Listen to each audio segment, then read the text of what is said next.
그날 밤 박영나가 손에 쥔 건 녹음 파일이 아니었는데요. 지은호라는 이름이 적힌 한 장의 서류였고 그 서류를 보는 순간 박영나는 알았었습니다. 오늘 이 집에서 무너지는 건 고성이 하나가 아니라 이 집안이 평생 믿어온 가족이라는 말 자체라는 걸요. 박영나는 2층 복도 끝에서 한참을 움직이지 못했습니다. 발끝이 바닥에 붙은 것처럼 무거웠고 목구멍이 타들어가는데도 침이 안 넘어갔습니다. 문 하나만 열면 고성희의 방이었고 그 방에는 고성희가 숨겨둔 금고가 있었는데요. 박영란은 그 금고가 단순히 돈을 숨기는 장소가 아니라는 걸 알고 있었습니다. 고성희는 돈보다 더 무서운 걸 숨겼습니다. 사람의 인생을 서류로 바꿔버리는 흔적들이요. 아래층 거실에서는 박진석이 조용히 전화 통화를 마치고 있었습니다. 박진석은 호탕한 기업가로 알려져 있지만 지금은 호탕함이 한 방울도 남지 않은 얼굴이었어요. 박진석은 통화를 끊고도 한참 동안 휴대폰을 내려놓지 못했습니다.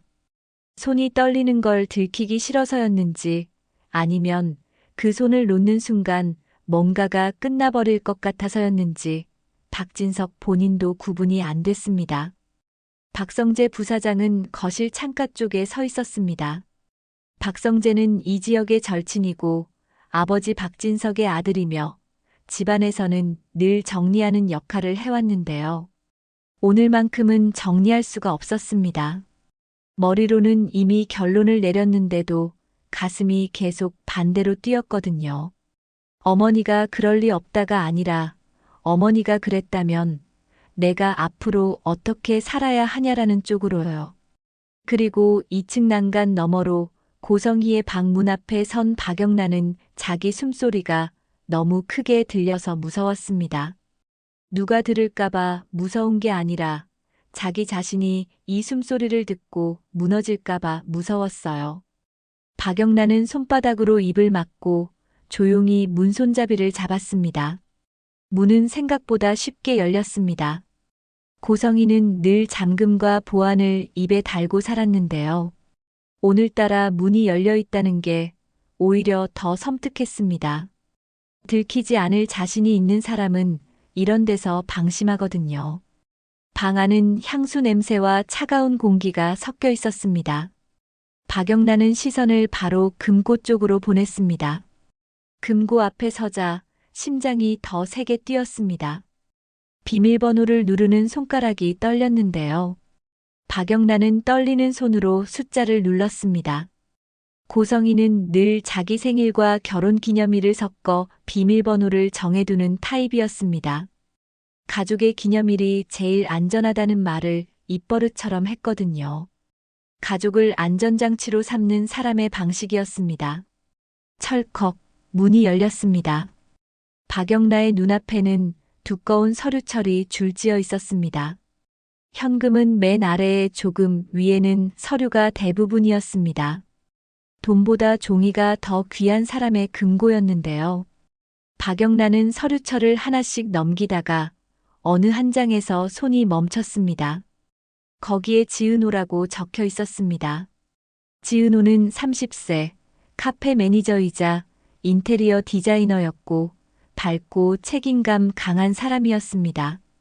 박영란은 지은호를 자주 보진 않았지만 이름만 들어도 느낌이 오는 사람이었습니다. 저런 사람은 절대 남의 인생을 망치고 살지 않겠다 싶은 그런 이름이요. 그런 지은호의 이름이 왜 고성의 금고 안에 있냐고요. 박영란은 숨을 들이쉬었는데요. 그 숨이 폐까지 내려가지 못하고 가슴에서 막혔습니다. 그 서류는 단순한 연락처나 메모가 아니었습니다.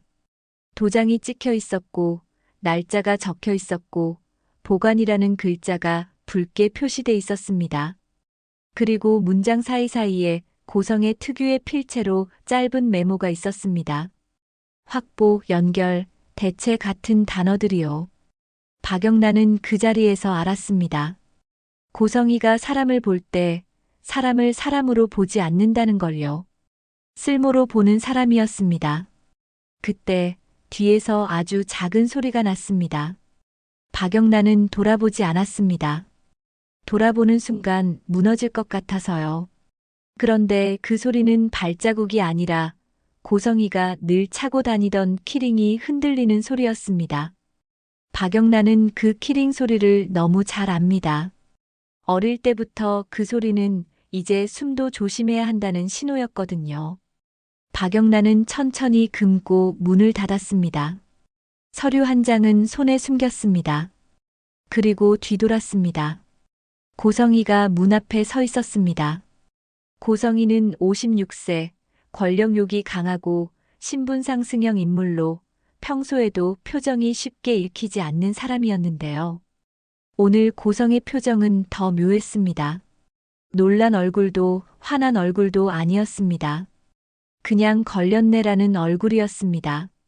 마치 누군가가 자기 덫에 발을 들였을 때 보이는 얼굴이요. 영나야. 고성이가 부드럽게 불렀습니다. 거기서 뭐해? 박영란은 목이 막혀서 바로 대답이 안 나왔습니다. 고성이는 그 침묵을 기다려줬습니다. 기다려주는 척하며 사실은 박영나가 무슨 말을 하든 그 말을 꼬아버릴 준비를 하고 있었거든요. 박영란은 겨우 한마디를 꺼냈습니다. 엄마 이게 뭐야? 고성이는 박영나 손을 봤습니다. 박영나가 숨긴 서류 한 장의 모서리가 아주 살짝 보였는데요. 고성희의 눈동자가 거기로 잠깐 이동했습니다. 그 순간 고성의 얼굴이 아주 미세하게 변했습니다. 분노가 아니라 계산이 올라오는 얼굴이었어요. 그거 내려놔. 고성희가 낮게 말했습니다. 그건 내가 볼 게 아니야. 박영란은 그 말이 너무 익숙했습니다.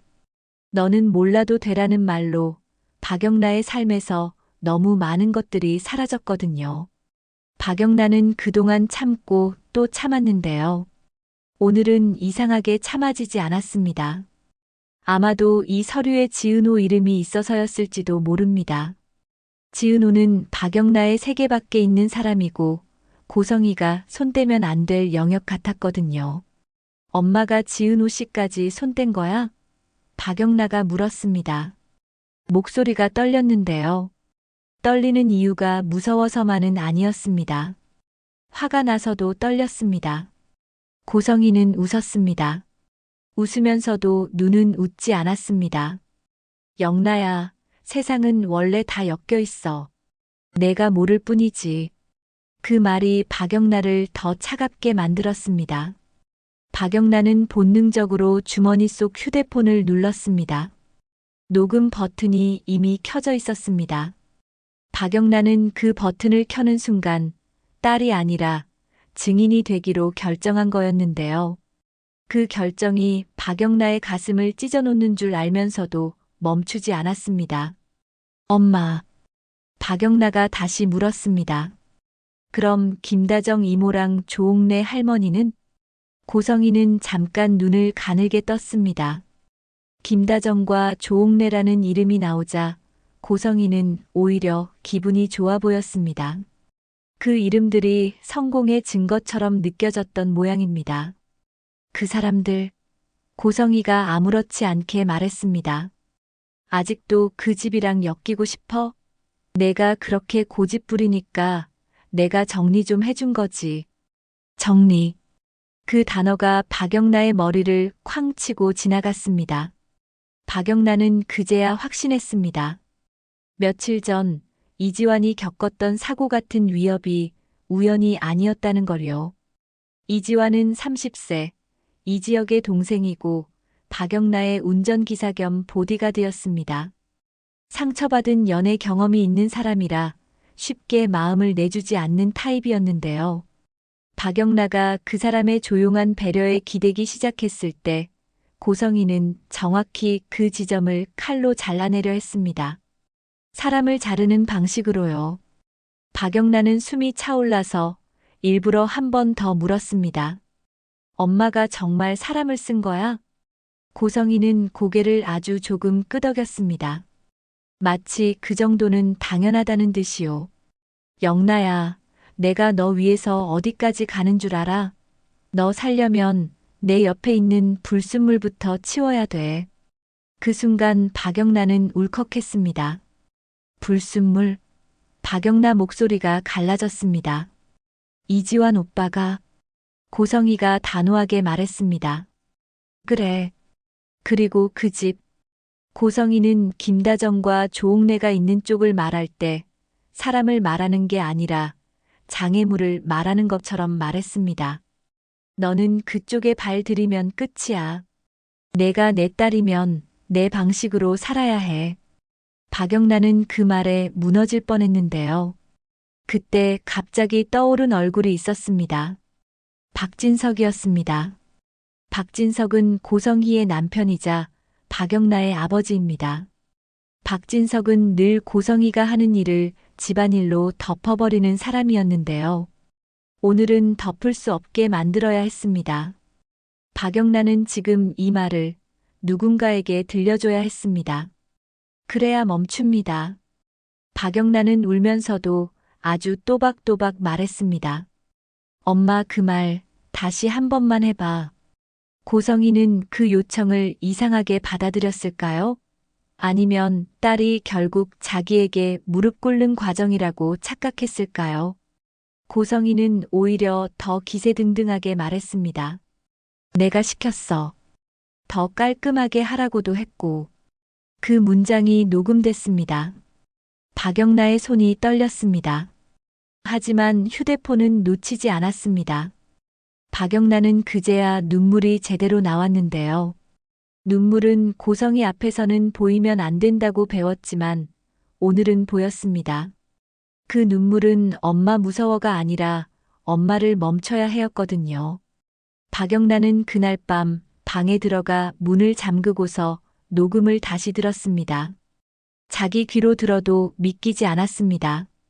고성희의 목소리는 평소처럼 우아했고 말은 평소처럼 잔인했습니다. 박영란은 침대 끝에 앉아 손으로 입을 막고 울었습니다. 미안해, 엄마. 박영란은 속으로 계속 그렇게 말했는데요. 뒤이어 더 큰 목소리가 올라왔습니다. 근데 이건 아니잖아. 그 밤 집안의 다른 곳에서는 또 다른 지옥이 열리고 있었습니다. 김다정은 58세, 이상철의 아내이자 전직 초등학교 교사였습니다. 김다정은 따뜻하지만 단단한 사람이었고 가족을 위해서라면 자기 감정을 뒤로 미는 사람이었는데요. 조옥래는 88세, 이상철의 어머니였습니다. 조옥래는 사돈 김장수와 친구처럼 지내는 사람이기도 했습니다. 김장수는 87세, 김다정의 아버지였고요. 두 노인은 서로 티격태격하면서도 서로를 지키는 사이였습니다. 그날 조옥래가 김장수와 통화를 하고 난 뒤 이상하게도 목이 잠겼습니다. 조옥래는 그냥 추워서 그래라고 했지만 김다정은 직감했습니다. 이상하다. 김다정은 조옥래를 모시고 병원에 가려고 택시를 잡았습니다. 택시가 골목을 빠져나가려는 순간 뒤에서 차 한 대가 이상하게 붙었습니다. 택시 뒤에 딱 붙었다가 옆으로 붙었다가 다시 뒤로 빠졌다가 운전자가 욕을 했습니다. 아니, 이게 뭐야? 김다정은 조옥래 손을 꽉 잡았습니다. 조옥래는 괜찮다고 하려다가 숨이 가빠서 말이 끊겼습니다. 김다정의 심장이 쿵 내려앉았습니다. 어머니, 괜찮으세요? 바로 그때 옆에서 검은 차량 한 대가 끼어들어 택시 앞을 막았고 뒤에서 따라붙던 차는 방향을 틀어 사라졌습니다. 검은 차량에서 내린 사람은 이지환이었습니다. 이지환 얼굴은 하얗게 질려 있었고 말투는 억지로 차분했는데요. 김다정 여사님, 조옥래 어머니 괜찮으세요? 김다정은 놀랐습니다. 이지환 씨가 왜 여기 이지환은 머뭇거렸습니다. 그 머뭇거림에는 수많은 말이 들어 있었는데요. 영라 씨 때문이라는 말, 고성애 때문이라는 말, 진짜 위험하다는 말이요. 이지환은 그걸 한꺼번에 꺼낼 수 없었습니다. 그러면 김다정과 조옥래가 더 공포에 빠질까 봐요. 그래서 이지화는 짧게 말했습니다. 그냥 불안해서요. 잠깐만 같이 가시죠. 김다정은 집으로 돌아와 이상철에게 말했습니다. 이상철은 61세, 정직하고 고지식한 퇴직자였는데요. 이상철은 처음엔 우연이겠지라고 하려 했습니다. 하지만 김다정 눈빛이 너무 진지했습니다. 김다정은 늘 부드럽지만 진짜 위험을 감지하면 눈빛이 달라지거든요. 이상철은 숨을 길게 내쉬었습니다. 그럼 누가 우리를 노린다는 거야? 그 질문에 답을 아는 사람이 같은 집 안에 있었습니다. 이지혁이었습니다. 이지혁은 33세, 잘생기고 유능한 비혼주의자였지만 가족 앞에서는 늘 책임을 지는 사람이었습니다. 이지혁은 이 이야기를 듣자마자 얼굴이 굳었습니다. 어머니, 할머니 다친 데는 없어요? 김다정은 고개를 저었지만 목소리가 떨렸습니다. 없는데 마음이 너무 불안해. 이지혁은 그 불안을 느낌으로 넘기지 않았습니다. 이지혁은 곧바로 박성재에게 연락했습니다. 박성재 부사장은 이지혁의 절친이었고 집안과 돈의 움직임을 읽는 데는 누구보다 빠른 사람이었거든요. 이지혁이 낮게 말했습니다. 성재야, 우리 쪽에 이상한 움직임이 있어. 박성재 부사장이 바로 물었습니다. 누가 건드려? 이지혁은 확신이 없어서 이름을 말하지 못했는데요. 침묵은 오히려 더 많은 걸 말했습니다. 박성재 부사장은 한 번 더 물었습니다. 그 침묵 설마 우리 집 사람? 이지혁은 대답 대신 숨을 내쉬었습니다. 확실해지기 전에 막아야 해. 박성재 부사장은 알았다 한마디만 남기고 전화를 끊었습니다. 박성재 부사장은 그때부터 움직였습니다. 외부로 소문이 나지 않게, 티나지 않게, 하지만 확실하게요.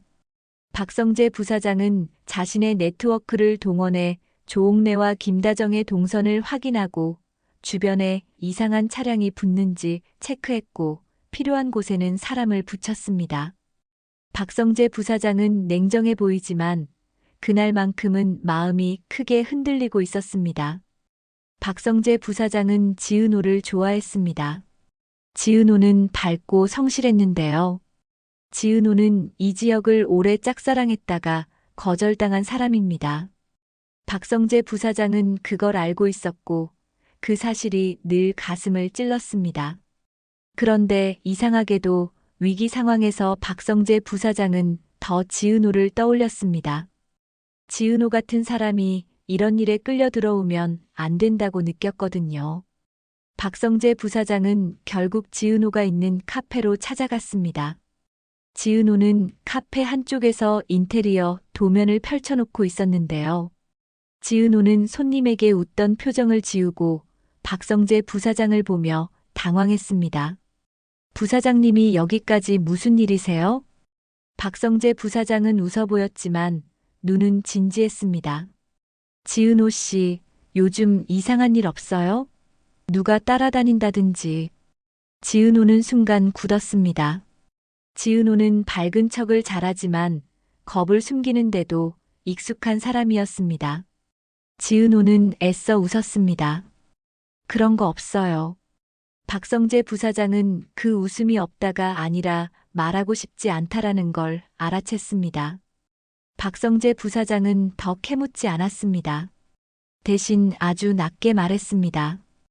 혹시라도 이상하면 바로 연락해요. 나한테. 지은호는 고마우면서도 부담스러웠습니다. 그리고 그 부담이 이상하게 이지혁을 떠올리게 했습니다. 지은호는 속으로 다짐했습니다. 이제 이지혁 선배는 그만. 그런데 위기감이 올라오면 사람은 자꾸 익숙한 이름을 찾게 되더라고요. 지은호는 그걸 스스로도 싫어했습니다. 지은호의 집에서는 정순이가 그 변화를 이미 알아채고 있었습니다.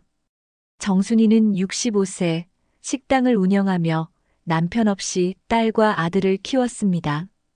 정순이는 딸을 누구보다 사랑하지만 사랑을 표현하는 방식이 서툰 사람이었는데요. 대신 눈이 날카로운 사람이었습니다. 정순이는 지은호가 웃는 척한다는 걸 단번에 알아챘습니다. 은호야. 정순이가 말했습니다.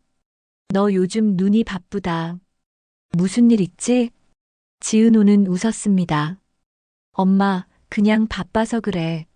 정순이는 고개를 젓습니다. 엄마는 너 낳아서 키웠다.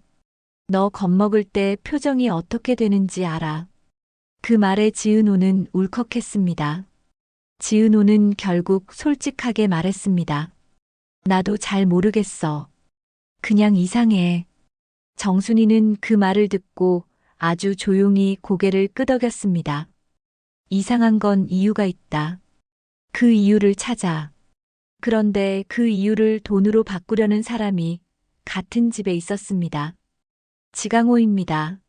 지강호는 24세, 게으르고 자격지심이 많은 사람이었는데요. 누나 지은호가 성실할수록 지강호는 더 비뚤어졌습니다. 나는 왜 안 풀리지? 라는 질문이 지강호를 조금씩 망가뜨렸거든요. 지강호에게 어느 날 모르는 번호로 전화가 왔습니다. 상대는 단도직입이었습니다. 현금 필요하지? 할 일 하나만 하면 돼. 지강호는 순간 심장이 뛰었습니다. 할 일 하나라는 말은 지강호에게 인생 뒤집는 기회처럼 들렸습니다. 지강호는 봉투 하나를 맡았습니다. 봉투는 가벼웠습니다. 그래서 더 위험했습니다. 지강호는 안을 들여다보지 않았습니다. 들여다보는 순간 되돌릴 수 없을 것 같아서요. 지강호는 스스로에게 말했습니다. 그냥 심부름이야.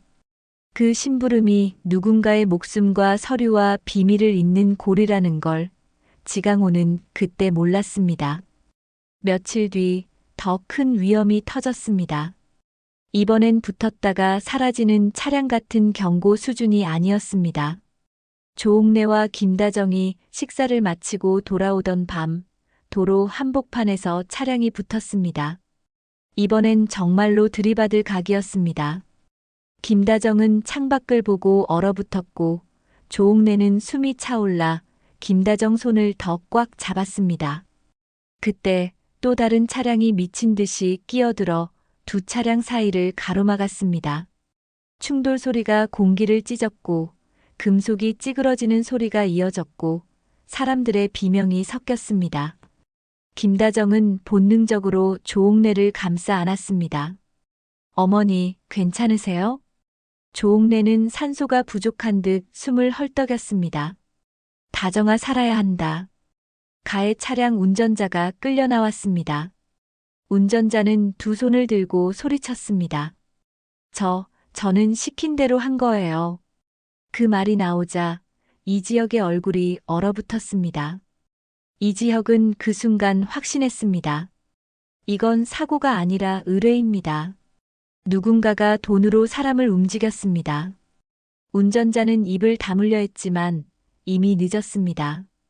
운전자는 결국 떨리는 목소리로 뱉었습니다. 고성의 그쪽에서 돈 준다고 해서. 그 이름이 나오던 순간 이지혁은 숨을 길게 내쉬었습니다. 최악의 가능성이 현실이 되는 순간은 늘 숨이 차갑게 식습니다. 이지혁은 바로 박성재 부사장에게 연락했고 박성재 부사장은 이미 알고 있다는 듯 짧게 말했습니다. 증거 더 필요해. 지금 잡으면 빠져나가. 맞았습니다. 고성희 같은 사람은 걸리면 더 크게 빠져나갈 구멍을 만듭니다. 그리고 그 구멍은 늘 가족을 이용해 만들어집니다.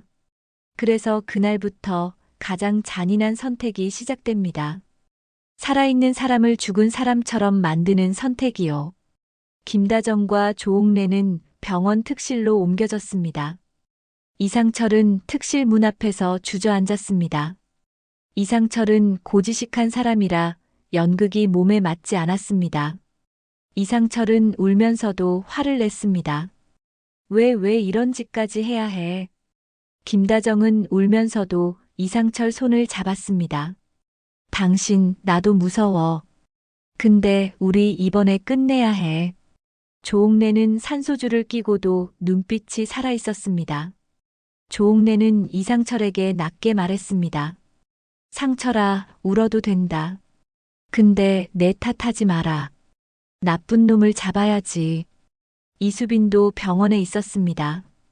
이수빈은 24세, 패션 크리에이터로 현실적이고 밝은 성격이었는데요.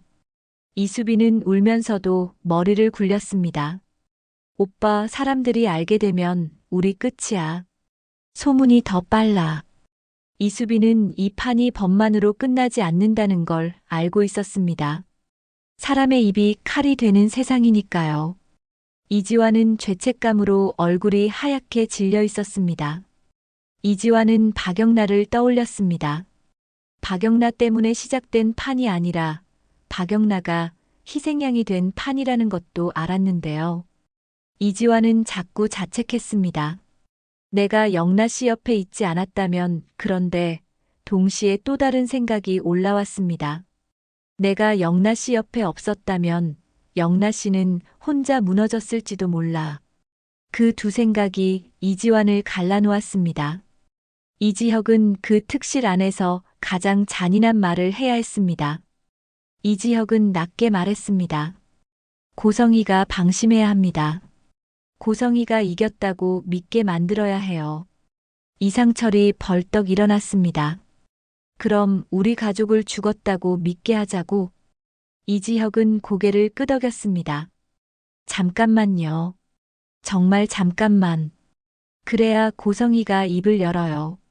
내가 했다는 말을 자기 입으로 더 말하게 만들어요. 김다정은 입술을 깨물었습니다. 내가 내 가족한테 거짓말해야 해? 이지혁도 괴로웠습니다. 이지혁은 비혼주의자라고 해서 감정이 없는 사람이 아니었습니다. 이지혁도 가족을 사랑했고 가족을 속이는 건 지옥이었습니다. 하지만 이지혁은 지금 멈추면 다음에는 진짜 죽을 수 있다는 걸 알고 있었습니다. 결국 연극이 시작됩니다. 위험한 상태, 심장 쇼크, 사망 가능성 같은 말들이 밖으로 흘러나가기 시작했고 장례식장까지 잡는 이야기까지 흘려졌습니다. 이상철은 영정 사진 앞에서 무너져 울었습니다. 살아있는 조옥래를 떠올리면서도 죽었다는 표정을 해야 했고 그게 이상철의 목을 조르는 것 같았는데요. 이상철은 그날 밤 진짜로 늙어버린 얼굴이었습니다. 그 연극은 가족을 찢었습니다. 하지만 고성이를 잡으려면 가족이 한 번 더 찢어져야 했습니다. 그게 너무 잔인해서 박영란은 스스로를 미워하기 시작했습니다. 그리고 고성이는 방심했습니다. 고성이는 그 소식을 듣고 와인잔을 들었습니다. 끝났네. 고성이는 그렇게 말하며 웃었습니다. 그 웃음은 기쁨이 아니라 내가 세상을 움직였다는 자기 확신의 웃음이었습니다. 고성이는 누군가와 통화하며 더 구체적으로 말했습니다. 괜히 질질 끌면 귀찮아져. 딱 끊어내야 돼. 그 통화가 끝난 뒤 고성이는 딸 박영나에게 그 승리를 보여주고 싶어 했습니다. 고성이는 딸이 자기 편이길 원했고 자기 편이 되려면 엄마가 얼마나 강한지 알아야 한다고 믿었거든요. 그래서 고성이는 딸 앞에서 입이 길어졌습니다. 그 입이 길어지는 순간을 박영란은 기다렸습니다. 그리고 그 순간을 잡아 녹음을 켰습니다. 박영나가 엄마를 고발한 건 엄마를 미워해서가 아니라 엄마가 멈추지 않아서였습니다. 그리고 박영란은 아버지 박진석에게 갔습니다. 박진석은 회사에서 회의 중이었는데요. 비서가 막아도 박영란은 멈추지 않았습니다. 아버지, 이건 집에서 말하면 안 돼요. 박진석은 박영나 얼굴을 보고 사람들을 내보냈습니다. 문이 닫히자 박진석이 물었습니다. 무슨 일이냐, 영나야. 박영란은 떨리는 손으로 휴대폰을 꺼냈습니다. 끝까지 들어주세요. 듣고 나면 저를 어떻게 봐도 돼요. 고성희의 목소리가 회장실을 채웠습니다. 박진석 얼굴이 점점 굳어갔고 마지막 문장이 끝나자 박진석의 손등에 핏줄이 솟았습니다. 이게 고성의 목소리 맞아? 박진석이 물었습니다. 박영란은 고개를 끄덕였습니다. 집에서요. 제가 떠봤어요. 박진석은 한참 말을 잇지 못했습니다. 박진석은 고성희가 독하다는 건 알았지만 이 정도로 사람 목숨을 정리라고 부르는 수준까지는 믿고 싶지 않았습니다. 박진석이 낮게 말했습니다. 영라야, 너는 왜 나한테 가져왔냐? 박영란은 울면서도 또박또박 말했습니다. 아버지까지 모른 척하면 엄마는 더 커져요. 그리고 이지환 오빠도 위험해요. 이지환이라는 이름이 나오자 박진석 눈빛이 달라졌습니다. 박진석은 그제야 딸이 어떤 구멍 속에서 버텨왔는지 조금 보였습니다. 박진석은 결국 결심했습니다. 이건 가정사로 끝낼 수 없다. 박진석은 박성재 부사장을 불렀습니다. 박성재 부사장은 들어오자마자 아버지 얼굴을 보고 알아챘습니다. 아버지, 무슨 일이에요? 박진석은 답 대신 녹음을 다시 틀었습니다. 박성재 부사장은 끝까지 들었고 숨을 길게 내쉬었습니다. 박성재 부사장은 아주 낮게 말했습니다. 어머니, 여기까지 왔네요.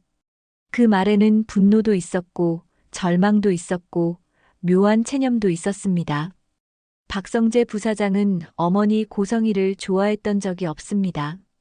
하지만 가족으로 살았고 가족이 무너지는 건 박성재 부사장에게도 아픈 일이었거든요. 박성재 부사장은 한참 후에 박진석에게 말했습니다. 아버지, 지금은 잡아도 빠져나가요. 돈과 서류로.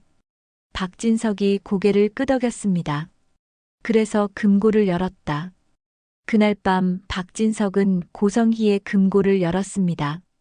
박진석은 그런 짓이 비열하다는 걸 알았지만 더 큰 비열함이 집안에 있다는 걸 직감했기에 자기 원칙을 꺾었습니다. 금고는 그대로 열렸고 서류들은 너무도 정리돼 있었습니다. 정리돼 있다는 게 더 끔찍했습니다. 죄를 우연이 아니라 계획으로 저지른 흔적이었거든요. 박진석은 서류 더미 속에서 김다정과 조옥래의 이름을 봤고 그 옆에서 지은호를 봤습니다. 박성재 부사장은 지은호 이름을 보는 순간 숨이 막혀왔습니다. 박성재 부사장은 지은호를 지키고 싶었는데요. 지은호가 이런 서류에 끼어 있다는 사실이 박성재 부사장을 미치게 만들었습니다. 박성재 부사장이 입술을 깨물고 말했습니다. 지은호 씨는 왜 여기 있어요? 박진석도 대답을 못했습니다. 그때는 아무도 대답을 못했습니다. 대답은 나중에야 너무 잔인한 방식으로 드러나게 됩니다. 박진석은 이지혁에게도 연락했습니다. 이지혁은 서류를 보는 순간 얼굴이 얼어붙었습니다. 이지혁은 조용히 말했습니다. 이건 단순한 교통사고 의뢰가 아닙니다. 이지혁은 이 문서들이 보여주는 냄새를 맡았습니다. 사람을 연결하고 옮기고 대체하는 냄새요. 그렇게 해서 준비가 끝났고 결국 거실에서 체포 장면이 벌어졌습니다. 형사들이 들어왔고 고성희는 잡지를 넘기다가 자기 목소리를 스피커로 들었습니다. 고성희는 처음엔 버텼습니다. 고성희는 늘 표정으로 이기는 사람이었으니까요. 하지만 형사가 본인 목소리 맞습니까? 라고 묻는 순간 고성희는 본능적으로 2층을 올려다봤습니다. 그리고 박영라와 눈이 마주쳤습니다. 고성희의 얼굴이 그제야 갈라졌습니다. 분노, 배신감, 공포가 한꺼번에 올라왔습니다. 고성희는 박영라를 향해 소리쳤습니다. 내가 나를 팔아? 박영라는 울면서 고개를 끄덕였습니다. 그 끄덕임이 고성희에게는 세상이 무너지는 소리였을 겁니다. 고성희는 그 순간 자기 안의 본성을 숨기지 못하고 말끝을 흘렸습니다. 미수라고? 그건 끝났지. 그 한마디가 고성희의 목을 조였습니다. 고성희가 기대했던 결말이 무엇인지 스스로 드러나 버렸거든요. 형사가 고지했습니다. 긴급 체포합니다. 수갑이 채워졌고 고성희는 끝까지 울부짖었습니다. 나 없이 너 못 살아. 고성희는 그 말을 사랑처럼 던졌지만 그건 사실 저주였습니다. 박영란은 그 말을 듣고 울었습니다. 그런데 그 울음은 엄마를 붙잡는 울음이 아니었습니다. 엄마를 놓아야 내가 산다는 울음이었습니다. 고성희가 끌려나가고 나서 거실은 텅 비어버린 것처럼 느껴졌습니다. 박진석은 한동안 말을 하지 못했습니다. 박성재 부사장은 창밖만 바라봤습니다. 이지혁은 전화기를 쥐고도 전화를 걸지 못했습니다. 모두가 알고 있었습니다. 지금 끝난 건 체포 하나뿐이고 진짜 싸움은 이제부터 시작이라는 걸요. 그 진짜 싸움은 지은호에게서 터졌습니다. 지은호는 그날 밤 모르는 번호로 전화를 받았습니다. 상대 목소리는 낮고 낯설었습니다. 지은호 씨죠. 당신 이름이 들어간 서류 누가 찾고 있어요. 빨리 움직이지 않으면 당신이 먼저 잡힙니다. 지은호는 숨이 멎었습니다. 지은호는 카페 문을 닫고 혼자 앉아 있었는데요. 매일 같은 자리에서 같은 일을 하는 평범한 하루였는데 그 전화 한 통이 지은호의 평범을 산산이 부숴버렸습니다. 지은호는 집으로 뛰어갔습니다. 정순이는 식당 문을 닫고도 아직 정리 중이었습니다. 지은호가 문을 열고 들어와 정순이를 바라봤습니다. 지은호 눈은 울 것 같으면서도 화가 나 있었습니다. 지은호는 단도직입으로 물었습니다. 엄마, 나한테 숨긴 거 있어? 정순이는 그 질문을 듣는 순간 눈을 감았습니다. 정순이는 오래 숨겼습니다. 숨긴 게 죄가 아니라 사랑이라고 믿었는데요. 이제 그 숨김이 딸을 더 위험하게 만들 수 있다는 걸 정순이도 느꼈습니다. 정순이는 한참 침묵하다가 말했습니다. 은호야, 엄마는 너를 살리려고 숨겼다. 지은호는 웃으려다가 울었습니다. 살리려고 숨겼다는 말, 그게 제일 무서운 거 알아? 정순이는 고개를 숙였습니다. 그때 지강호가 들어왔습니다. 지강호는 분위기를 보고도 눈을 피했습니다. 지강호의 눈빛에는 이미 들켰다가 있었습니다. 정순이는 지강호를 똑바로 보며 낮게 물었습니다. 강호야, 너 요즘 돈 어디서 나오냐? 지강호는 움찔했고 그 반응 하나로 정순이는 확신했습니다. 정순이는 목소리를 더 낮췄습니다. 너 뭘 받았지? 지강호는 끝내 입을 열었습니다. 나 그냥 심부름만 했어. 누구 심부름? 정순이가 물었습니다. 지강호는 입술이 바짝 말랐는데요.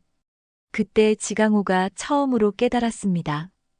고성애 같은 권력의 무서움도 무섭지만 정순이 같은 가족의 눈빛은 더 무섭다는 걸요. 정순이는 아들을 버리겠다는 눈이 아니라 아들을 바로잡겠다는 눈이었거든요. 지강호는 그 눈이 더 무서워서 결국 뱉었습니다. 봉투 누군가가 시켜서 전달했어. 근데 안 봤어. 진짜로 안 봤어.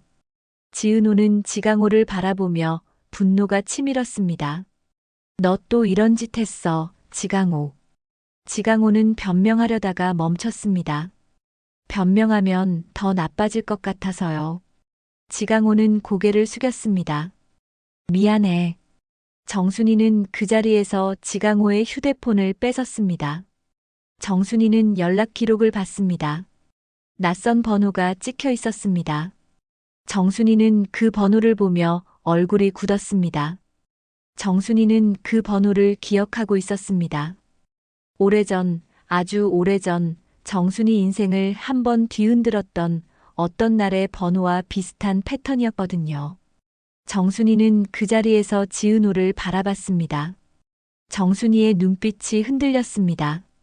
정순이는 힘들게 말했습니다.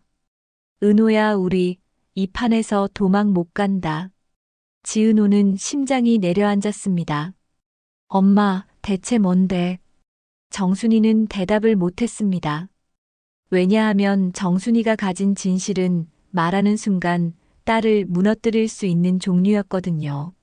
정순이는 딸을 살리려고 숨겼던 진실이 이제 딸을 살리려면 꺼내야 하는 진실이 된 걸 깨달았습니다. 그날 밤 박진석에게도 전화가 왔습니다. 금고 서류 중 일부가 사라졌습니다.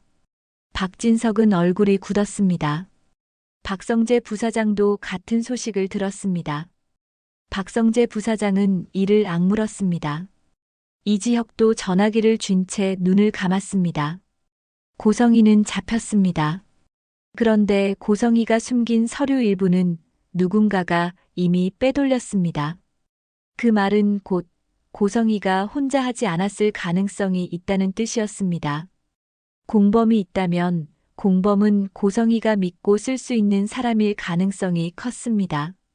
그리고 고성이가 믿는 사람은 대개 가까운 사람이었거든요.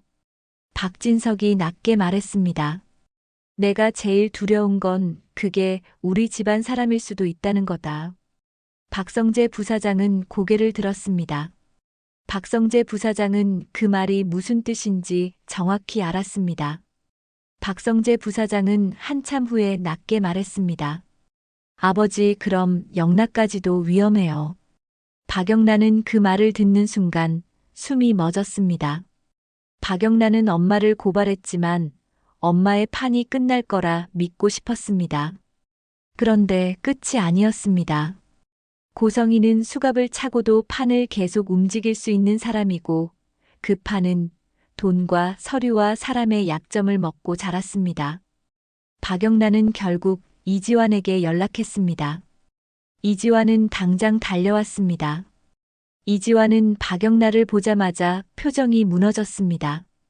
이지환은 박영란가 지금 버텨온 모든 날을 한 번에 본 얼굴이었거든요. 박영란가 떨리는 목소리로 물었습니다. 오빠, 나 이제 어떻게 살아? 이지환은 쉽게 대답하지 못했습니다. 이지환도 방법을 몰랐거든요. 대신 이지환은 아주 현실적인 한마디를 했습니다. 일단 같이 버티자. 박영란은 그 말을 듣고 울었습니다. 그 울음은 이제 혼자가 아니라는 울음이었습니다. 병원에서는 조옥래가 이상철에게 말했습니다. 상철아, 너 이제 정신 차려라. 우리 살아있다. 살아있으면 싸워야지. 이상철은 울면서 고개를 끄덕였습니다. 김다정도 울면서 웃었습니다. 어머니, 진짜 다시는 이런 연극하지 말아요. 조옥래는 투덜거리면서도 김다정 손을 잡았습니다. 다정아, 너도 살려야 한다.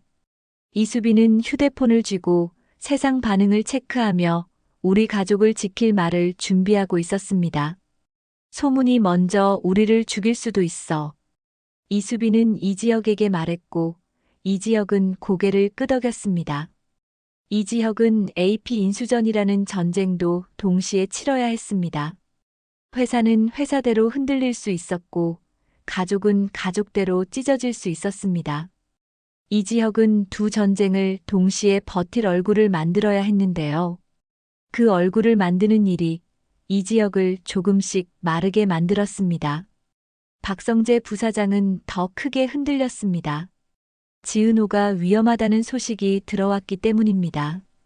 박성재 부사장은 머리로는 정확한 정보가 우선이라고 말하면서도 가슴은 지금 당장 지은호를 지켜야 한다로 뛰었습니다. 그런데 지은호가 제일 먼저 연락한 사람이 이지혁이라는 사실이 박성재 부사장 마음 한쪽을 찌르는 가시가 됐습니다.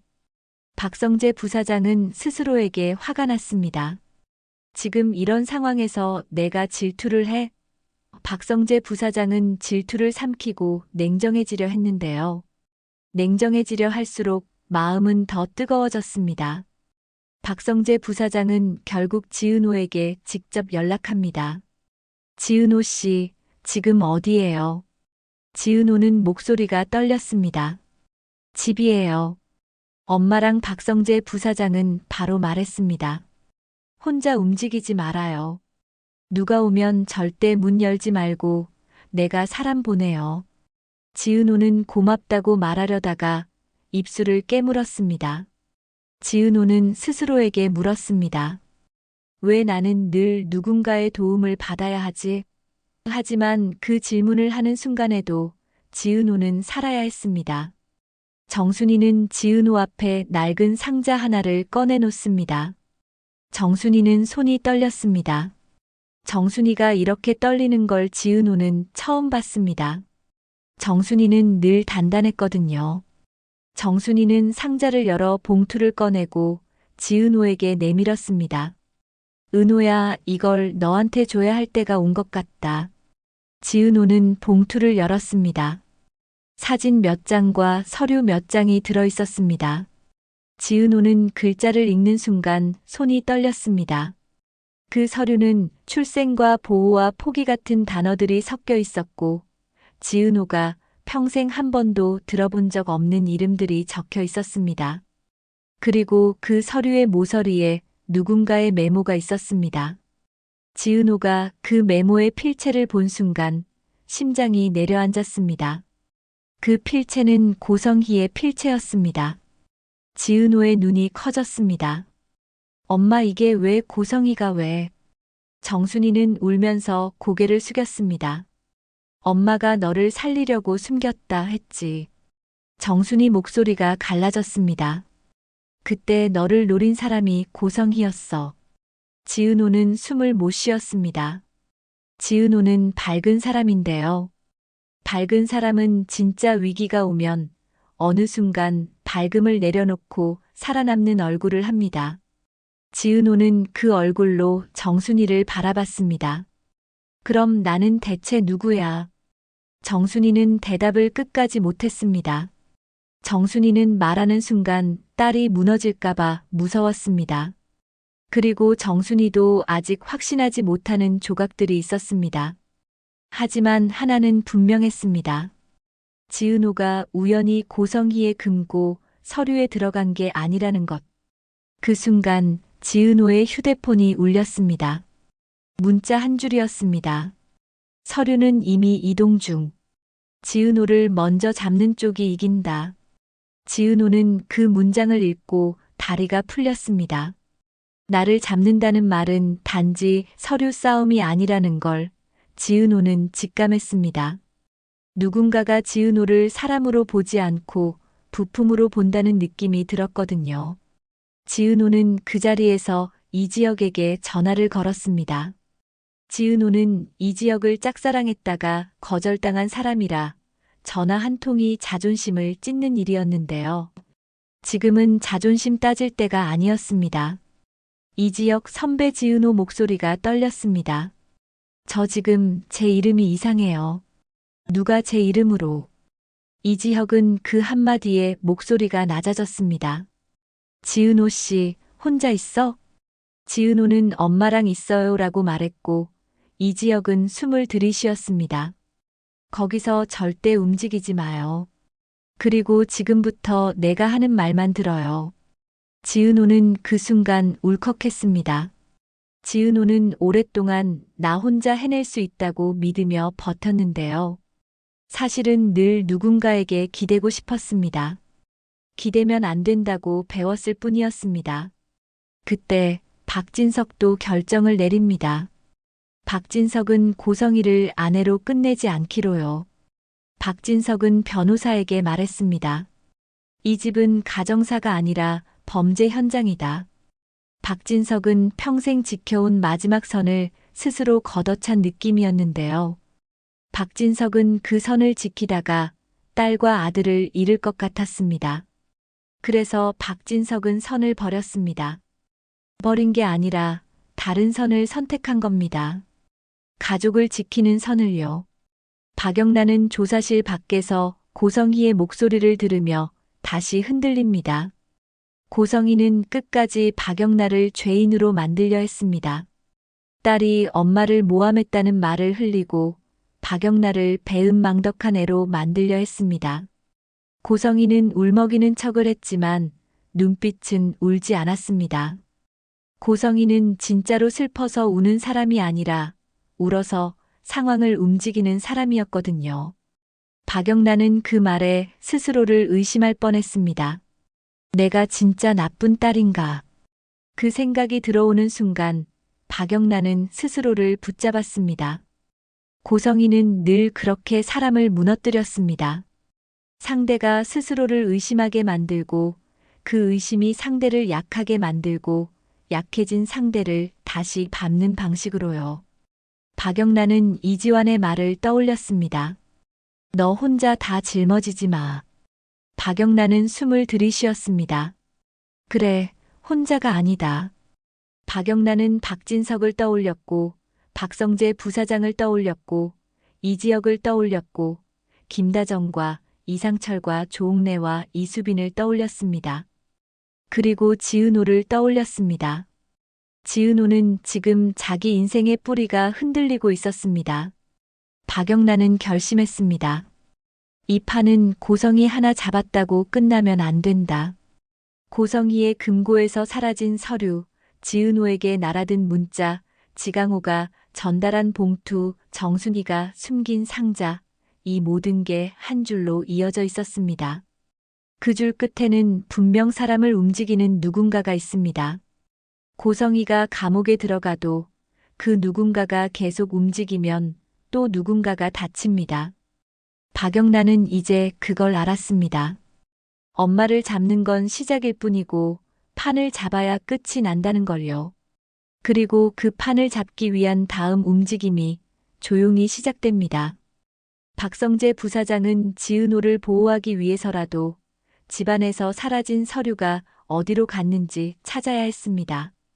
박성재 부사장은 아버지 박진석을 지키기 위해서라도 고성희의 돈줄을 끊어야 했습니다. 이지혁은 가족을 살리기 위해서라도 회사가 흔들리지 않게 버텨야 했습니다. 이수빈은 소문과 여론을 막기 위해서라도 앞에 서야 했습니다. 이상철과 김다정은 살아남기 위해서라도 더 이상 착한 사람으로만 살 수 없다는 걸 배워야 했습니다. 정순이는 지은호를 살리기 위해서라도 평생 숨긴 진실을 꺼내야 했습니다. 지강호는 자기 자신을 살리기 위해서라도 이제 도망치면 안 됐습니다. 박영란은 엄마를 멈추기 위해서라도 엄마를 사랑했던 자신까지 통째로 끌어안고 버텨야 했습니다. 그날 새벽 박영란은 병원 복도에서 이지환과 마주 섰습니다. 이지환은 말없이 박영란 손을 잡았습니다. 박영란은 그 손이 따뜻한데도 무서웠습니다. 따뜻하면 또 기대게 될까봐 무서웠고, 기대면 또 누군가가 그걸 부숴버릴까봐 무서웠습니다. 이지환이 조용히 말했습니다. 영란아, 너 오늘 잘했어. 박영란은 울었습니다. 오빠, 나 엄마를 잡았는데도 하나도 안 시원해. 이지환이 고개를 끄덕였습니다. 당연하지. 엄마니까. 그 말이 박영란을 더 울게 했습니다. 박영란은 결국 고개를 들고 말했습니다. 그래도 멈춰야 했어. 이지환은 박영란 손을 더 꽉 잡았습니다. 그래. 그래서 이제부터는 같이 가자. 그 순간 박진석의 휴대폰이 또 울렸습니다. 박진석은 전화를 받자마자 얼굴이 굳었습니다. 박성재 부사장도 같은 연락을 받았습니다. 이지혁도 전화를 받았습니다. 사라진 서류가 오늘 밤 안으로 해외로 넘어갈 수 있다는 소식이었습니다. 박성재 부사장이 이를 악물었습니다. 누가 움직여? 박진석이 낮게 말했습니다. 고성이가 아니라면 고성이가 믿던 누군가겠지. 이지혁은 눈을 감았다 떴습니다. 그럼 시간이 없습니다. 박영란은 그 말을 듣고 마음속에서 아주 이상한 생각이 떠올랐습니다. 엄마가 감옥에 들어가도 엄마의 손은 아직 밖에 있다. 그게 고성희라는 사람의 진짜 공포였습니다. 고성희는 몸이 아니라 판으로 살아있는 사람이었거든요. 박영란은 주머니 속에서 아까 숨겨온 서류 한 장을 다시 꺼냈습니다. 지은호 이름이 적힌 그 서류입니다. 박영란은 그 종이를 바라보며 조용히 중얼거렸습니다. 지은호 씨를 건드린 건 엄마 혼자가 아니었을지도 몰라. 박성재 부사장이 박영란을 바라봤습니다. 박성재 부사장의 눈빛이 흔들렸습니다. 박성재 부사장은 지은호를 좋아하는 마음과 이 판을 끝내야 하는 책임 사이에서 흔들리고 있었습니다. 하지만 박성재 부사장은 결국 결심했습니다. 내가 찾을게. 그 서류, 내가 끝까지 찾아. 이지혁도 조용히 고개를 끄덕였습니다. 이번엔 누구도 혼자 두지 말자. 박영란은 그 말을 듣고 숨을 길게 내쉬었습니다. 박영란은 처음으로 아주 희미하게라도 살아갈 수 있겠다는 생각을 했습니다. 아직 끝은 아니었습니다. 오히려 더 큰 시작이었습니다. 하지만 적어도 예전처럼 한 사람이 다른 사람을 마음대로 쓰다 버리는 판은 여기서 멈춰야 했습니다. 그리고 그날 지은호는 정순이가 준 봉투를 다시 펼쳐들었습니다. 지은호는 종이 위에 이름들을 하나씩 읽었습니다. 지은호는 입술을 깨물고 정순이를 바라보며 말했습니다. 엄마, 나 이제 도망 안 갈게. 정순이가 울면서 고개를 끄덕였습니다. 그래. 우리 이제 숨지 말자. 지강호는 방 안에서 봉투를 떠올리며 손을 떨었습니다. 지강호는 드디어 깨달았습니다.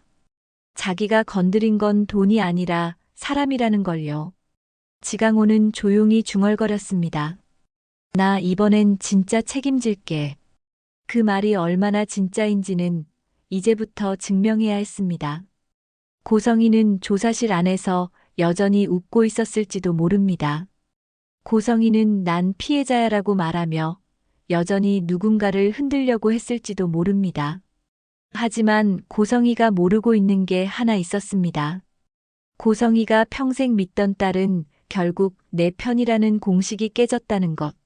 그리고 고성이가 손대지 말았어야 할 사람의 이름이 고성의 금고에서 빠져나왔다는 거죠. 지은호라는 이름이요. 그 이름은 이제 더 이상 서류 속 이름이 아니었습니다.